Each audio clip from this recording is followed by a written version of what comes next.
welcome back to this channel. If you are new to this channel, my name is KelsTells, and thank you so much for clicking to watch this video. Last time we spoke, I posted a video in regards to knowing the right time to join a sorority, and I got a lot of positive feedback on that, and a lot of people wanted to know the next step, which would be how to pay for dues. So in today's video, that's what we're going to talk about.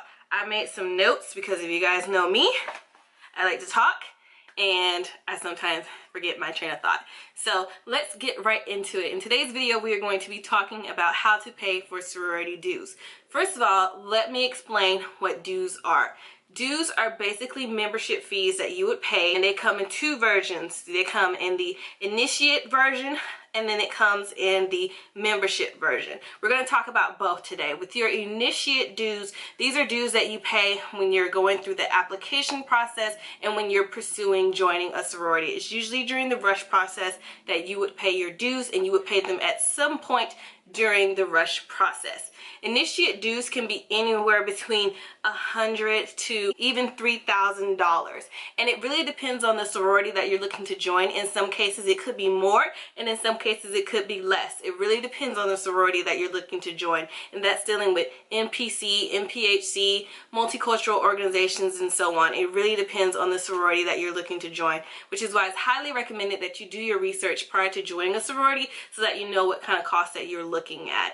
I personally think that it's a good time to ask for a ballpark amount when you're participating in informal rush or even an information session. They're not going to give you the exact amount if it's a Divine Nine organization, simply because they keep that information to themselves. If you're looking at an NPC organization, most likely if you check the Greek Life roster, their initiate fees are going to be listed on there, as well as their membership dues. With Divine Nine sororities, we tend to keep our membership costs to ourselves until the initiate is getting ready to pay or getting ready to submit their application into the sorority. Membership fees vary from organization to organization, but the general breakdown would be the cost of your, probably a jacket, or the cost of your actual membership, or the cost of your paraphernalia items, or maybe even an application fee. It really depends, but from my experience, it's all broken down when you get ready to pay it.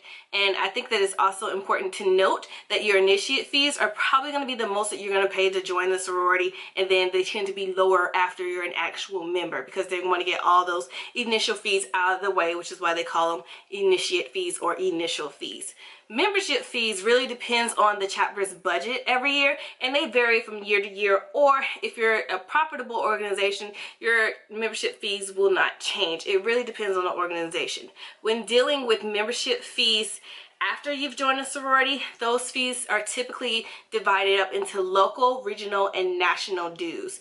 And when you pay those, you can either pay them together or separate. Like I said, it depends on the organization that you're looking to join. Now I'm going to say that a lot in the video because it really varies on the organization that you join. The other thing that you want to look at with both initiate fees and membership fees is donations and probably additional fees that you would have to pay.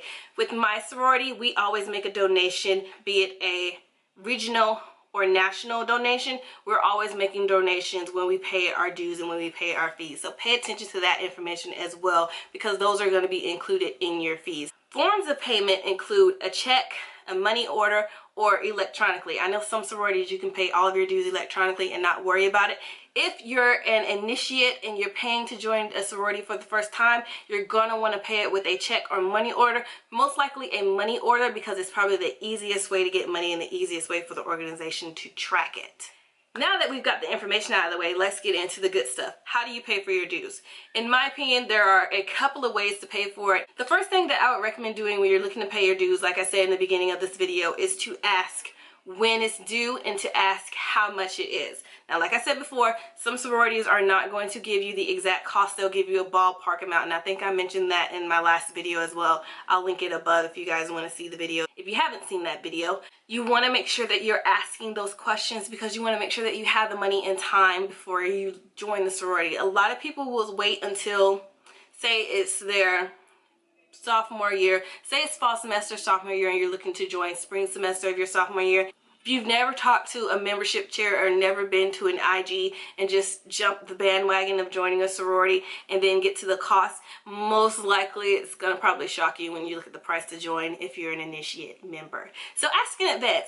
Even if they don't give you an exact amount, ask for a ballpark amount. Say about what would you estimate the initial cost being for someone who wants to join a sorority. That's probably a good way to ask. And they'll tell you. Some people will say, to give you an example, they'll say, if you're looking to join this organization, we recommend that you save a minimum of $2,000 in order to join.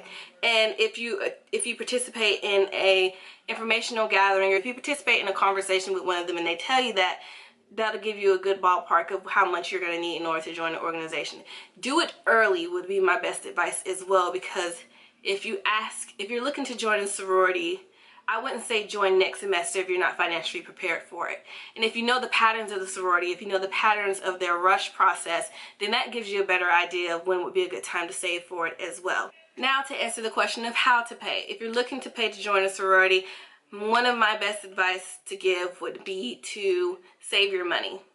If you don't have anyone or anything else, I would recommend saving your money. If you know how much it's going to be, save your money. If you have a year to save your money, save your money. Even if it's $100 a month or $50 every 2 weeks, you'll have something saved, and it'll put you in a good position to have something saved when you get ready to join. Say that you do not have enough money once you've saved your money and you're not quite there yet. Well, there is this thing called getting a sponsorship. And sponsorships generally can come from anybody, really. You can get a sponsorship from a business owner. You can get a sponsorship from someone in the community. My best recommendation when you're looking to do a sponsorship would be to get a sponsorship from someone who's in the organization that you're interested in. See if you can get in contact with an alumni member or an alumni chapter. See if you can get in contact with someone who's already in the chapter, in the undergraduate chapter, and you're looking to join through them. See if you can find a member of the community who works with that organization who would be interested in providing a sponsorship. And all you have to do is basically write a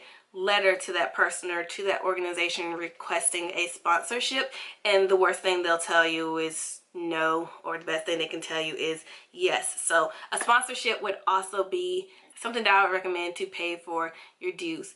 Another suggestion that I would make if you're looking to pay your dues is to ask your parents. Some people's parents will pay for them to go into a sorority.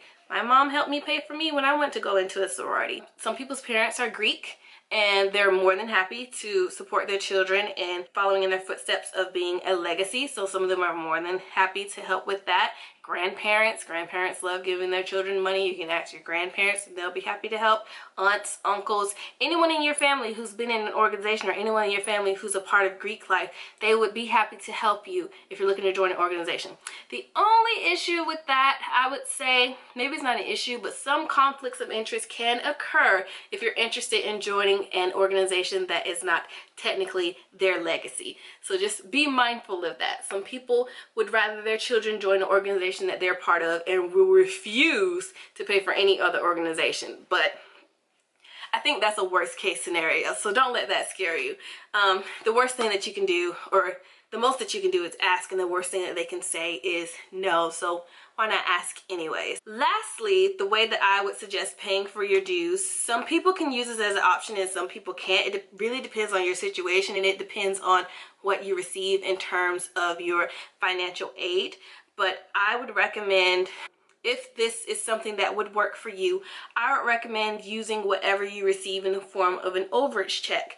Some people, when they get their, or how do I put this? If you're enrolled in school for a whole semester, or for a whole year, if you're enrolled in school for a whole year and you have more than enough financial aid to cover your tuition and fees, a lot of times the business office will cut you a check in the form of an overage check. And it could be an overage check from your loans, scholarships, grants, whatever. If it's over the amount necessary for your education, they will provide it to you in the form of a check.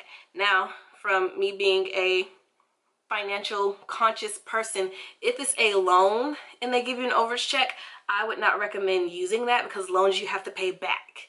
But if it's a grant or scholarship where you have extra money left over, pocket that money, save it for next semester, save it for whenever your dues are due, and use that to pay for your dues. A lot of people don't know that, but you can do that. You can use your overage check to pay for dues if you have it like that. Now, if you don't have it like that, I do not recommend it. If you're getting a loan back, I don't recommend it. If you get a loan, I recommend you send it back to them, tell them thank you so much, but send it back. But if it's a grant or a scholarship that they gave you an overage check for, you can save that, put it in a savings account and hold on to it until the money is due and use that to pay for your dues. So that's pretty much the best advice that I can offer in terms of how to pay for your dues. If you guys have additional questions, please feel free to put them in the comments or message me directly. I hope that you find this video helpful, and if you like it, give me a thumbs up. I have more videos to come, and I can't wait to put them out there for you guys. But like I said, if you like this video, give me a thumbs up, and I'll see you guys next time. Bye.